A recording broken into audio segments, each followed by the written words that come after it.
Hello, everyone. I'm Daniela Levine Cava, Commissioner of Miami-Dade County, and on behalf of the Community Arts Program Executive and Artistic Director, Mark Hart, and me, welcome to concert number 5 of 6 within the Community Arts Program 2020 Virtual Summer Concert Series. The Miami-Dade County Department of Cultural Affairs and the Cultural Affairs Council, the Miami County Mayor, and the Board of County Commissioners are proud supporters of the Community Arts Program, its education programs for children and youth, and this 2020 virtual summer concert series. How wonderful at this time, especially, to bring to the homes of many locally and throughout the world music, like all culture that reaches deep and sustains our very being in these trying times. And now it is my great pleasure to introduce tonight's Community Arts Program virtual summer concert series artist, violinist Scott Flavin, in a program titled One Voice. Please enjoy.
Good evening, I'm Scott Flavin, presenting One Voice, a concert of works for solo violin.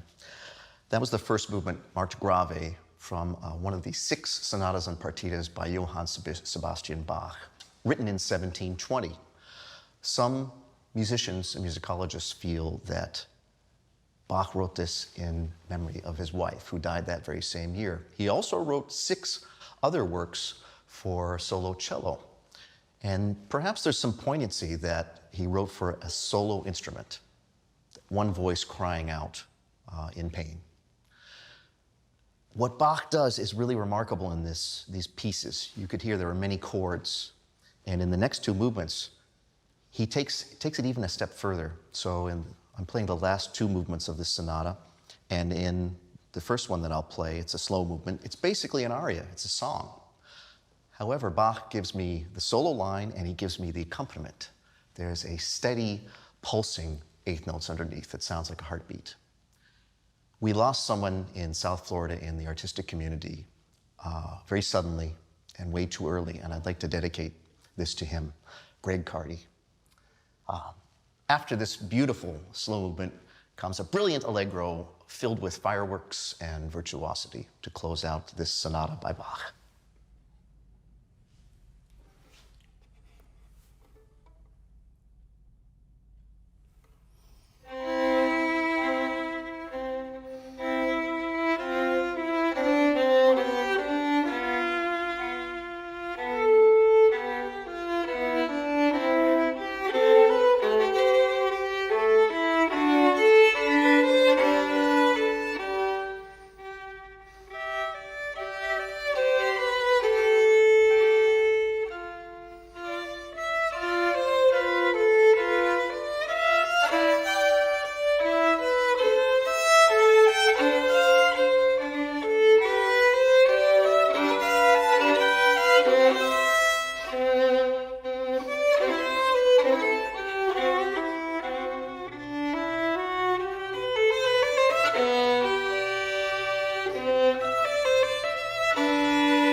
Amazing music for one instrument, isn't it? Now, during the time that this music was written, was one of the greatest mass enslavement of a people. It's pretty remarkable to think of the 15 million Africans that were kidnapped, imprisoned, and brought over to the New World. And of that number, about a 500,000, about 500,000 were sent to North America. I'd like to play a little bit of a song from Guinea, from the west coast of Africa. And the name of the song is called Manfouli. And it's about the griot. And the griot still exists today. Passed from generation to generation, the griot are the keepers of the arts, of song, of dance, of storytelling. And so this song is about the griot. Now, it's sort of odd to play original African music on a violin, and yet it's actually entirely appropriate when we realize that the violin, the roots of the violin came from Northern Africa. And with the opening of trade, brought these bowed stringed instruments to Europe, where they were changed and modified over the years. But the roots of it came from Africa. So in a way, it's a very appropriate connection. As there are still instruments in Africa, the original bowed instruments that use the same kinds of materials, a wooden box and a stick with hair on it to create sound. It's a pretty remarkable connection. So this is Manfouli.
Now we move to one of the great violinists of Europe in the end of the 19th century, beginning of the 20th century, Eugene Ysaÿe from Belgium.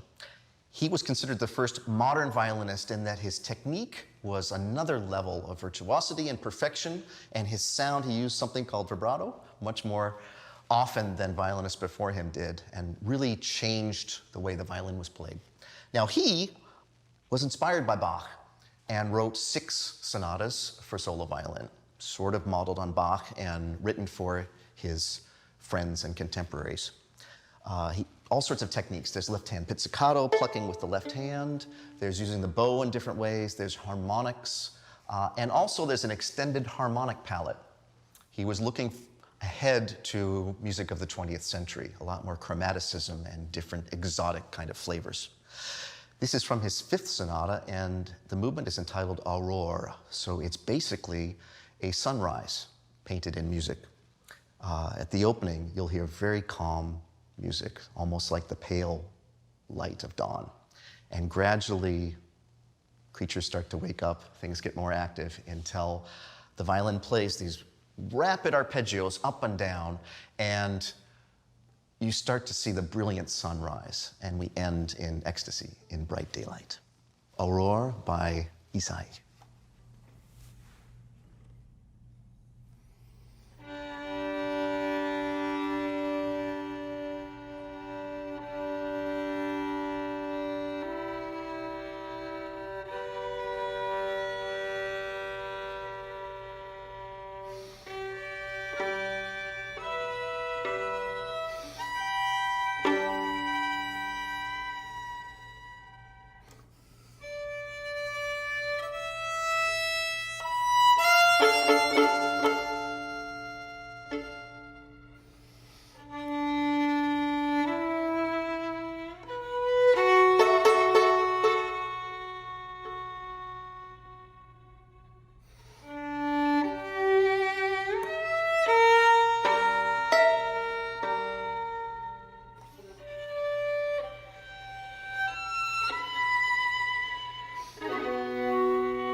Elijah McCain.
Next, we move back to Europe, to the violinist that took over the mantle of the world's greatest violinist from Ysaÿe, Fritz Kreisler.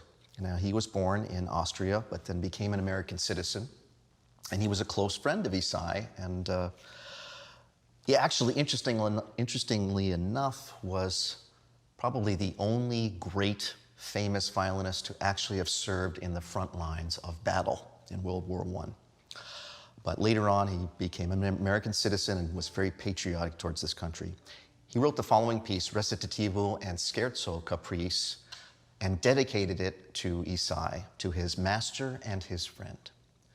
The recitativo comes from opera, so basically we're telling a story. It's rather free, conversational, and full of passion and melancholy. And then we move to a Scherzo Caprice, which is virtuosic and show-offy, but a wonderful, very effective piece.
quite a piece, isn't it? So now, I'd like to take a moment to thank the Community Arts Program for this wonderful series. They've done such wonderful things in this community, Mark Hart as well at the helm, changing the lives for the better for our youth in South Florida. So I urge you to support their activities. They bring a light to our artistic community. So my own small contribution tonight is a piece I've written called Appalachian Sunrise and Dance. So we've already heard one musical sunrise and we get another one, courtesy of myself. I wrote this when I was spending time in the Blue Ridge Mountains, and there's a crispness in the air in the morning, peacefulness and silence, and then the birds start to wake up. And so I put in several bird calls, including a rooster crowing, which I hope you'll hear. And I've also added techniques like Ysaÿe, pizzicato, ricochet, different bow strokes and harmonics. In the middle is a hymn tune, and then we end with a little bit of 21st century take on bluegrass. So Appalachian Sunrise and Dance.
Jessie Montgomery, born in 1981, is an outstanding young composer and is a member of the Catalyst String Quartet and is the composer in residence for the Sphinx organization, which supports young African American and Latinx musicians.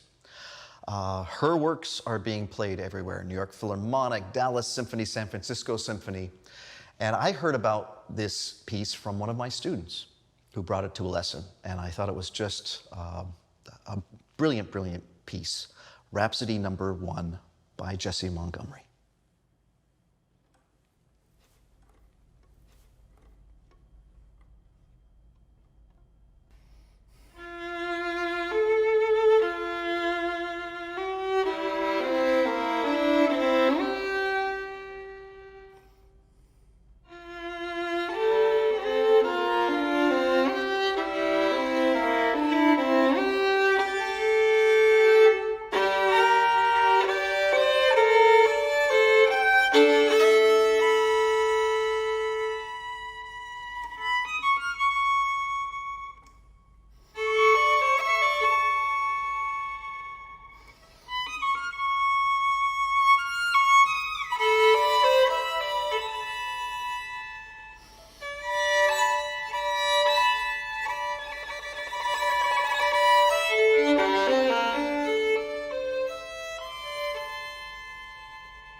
Isn't that a marvelous piece?